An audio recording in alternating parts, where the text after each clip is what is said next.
What would you say to the now Prime Minister Andy Burnham as he walks in? It just must be a moment when you realise some of the gravity of the responsibilities you've taken over. You get the nuclear codes given to you at some point over the next few days, week or so. He'll have his meetings with the Chief of Defence Staff and with the heads of the agencies. And at that point you become aware, I think, of the enormity of what you've just taken on. The first thing to, I think, recognise is that a lot of diplomacy, a lot of being an effective Prime Minister overseas is turning up. And he'll have to do that despite the voices telling him he shouldn't. You know, we're all familiar with the phrase, sadly, aren't we? Never hear Keir, and there'll be some variation for Andy Burnham. You're never around Andy or you know, Air Miles Andy, or some of these stuff will be spoken of. It is nonsense. He will have to try and ignore it. 7 Prime Ministers in however many years. Does that weaken the UK, and does that weaken Andy Burnham's hand with some of his allies?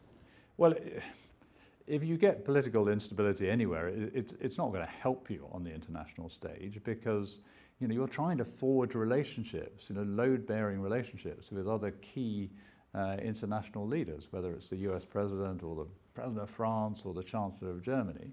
And clearly, the more time you have with them over several years, the greater chance you have of developing that type of relationship. So it's not ideal. And we have changed Prime Ministers in the UK probably more than we should have done in recent years. But one thing I have to say I saw throughout my time was a real consistency about Ukraine and staying the course on Ukraine.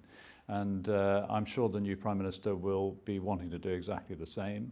It's been an issue on which the British have shown real leadership. We put our money where our mouth is. We've really lent in to support the Ukrainians, and I think we have an opportunity. And we have an opportunity in his relationship with the US President, I think, to argue the case for why supporting Ukraine and ensuring that Putin doesn't succeed in his adventure in Ukraine is vital for US as well as for European security. Perhaps today or tomorrow, a phone call with President Trump.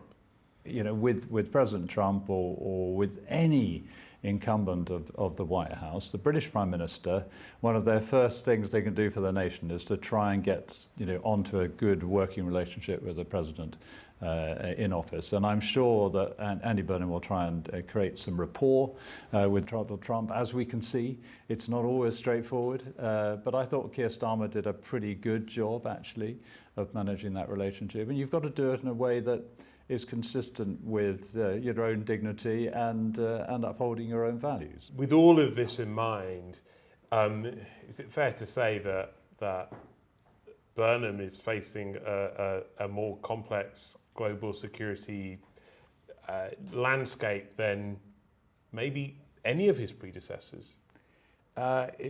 I don't envy him. You know, the world that he's facing coming in as Prime Minister is a very contested world. You know, you can argue that there have been more dangerous points, you know, since the Second World War, and we point to an obvious one like the Cuban Missile Crisis of 1962, when we know now that the United States and the Soviet Union at the time came quite close to a nuclear confrontation. We are in a space where some of the guardrails that were in place towards the end of the Cold War, you know, things like strategic nuclear arms discussions, the Helsinki Accords, which allowed for people-to-people contact. Some of that apparatus is just not there in today's world. It's for a country like the United Kingdom, having to navigate your way through that is complex and difficult. And yes, he's got his hands full.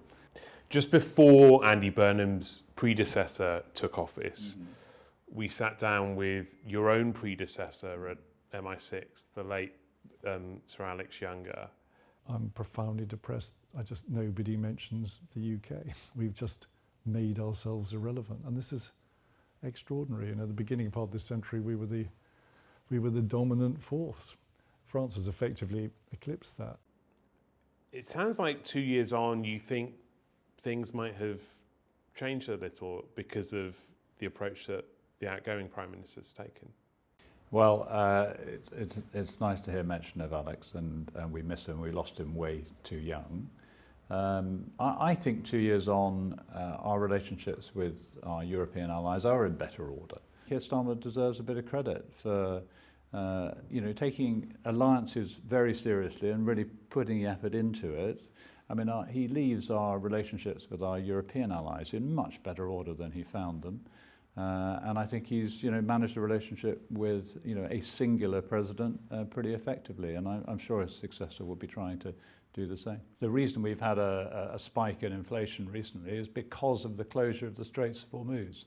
These international issues absolutely impact on us. He's clearly a good communicator, and I hope he'll use those communication skills to explain the indivisibility, if you like, of the abroad and the domestic. They're not separate things. Things like the Straits of Hormuz, which cuts trade and cuts the supply of, in this case, oil and gas, that has a direct impact on the United Kingdom. That pushes our inflation up.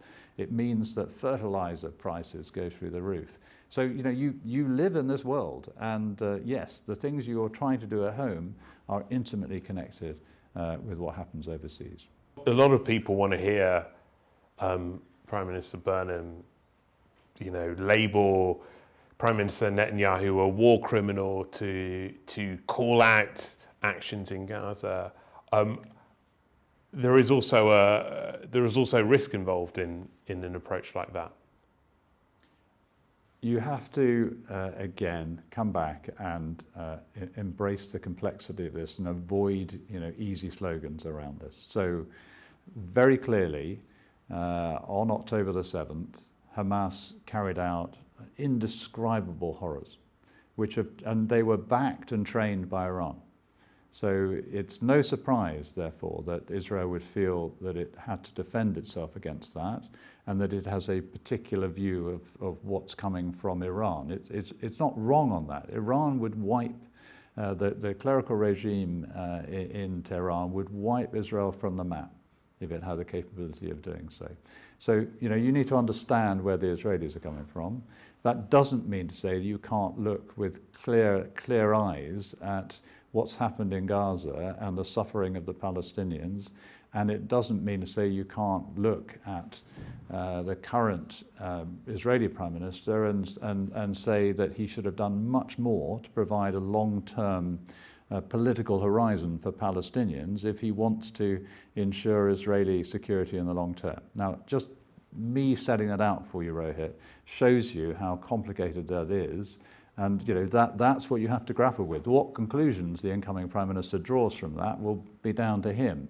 But these things are deeply complicated, and you have to embrace that. The other issue that I would just flag is, in amongst all the crises, you've got to step back and say, right, what is the country that is most affecting the global system over the long term? And that, of course, is China, and the rise of China is also something that requires a long-term strategy. You need to sit down and work out the degree to which you're going to engage with Beijing around trade, around the big issues of the global commons like climate change, or how we learn to ensure we get the benefits of agentic AI but manage some of the risks. All these big issues to be discussed.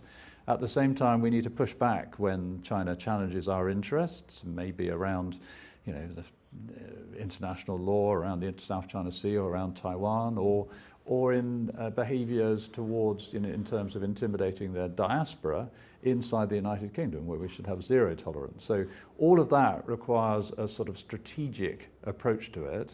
And on that one, I would say, Rohit, I really hope he uses the National Security Council as it was designed to be used. This is a body which allows you, with the relevant ministers, with Chief of Defence Staff and the heads of the agencies, to really thrash these matters out.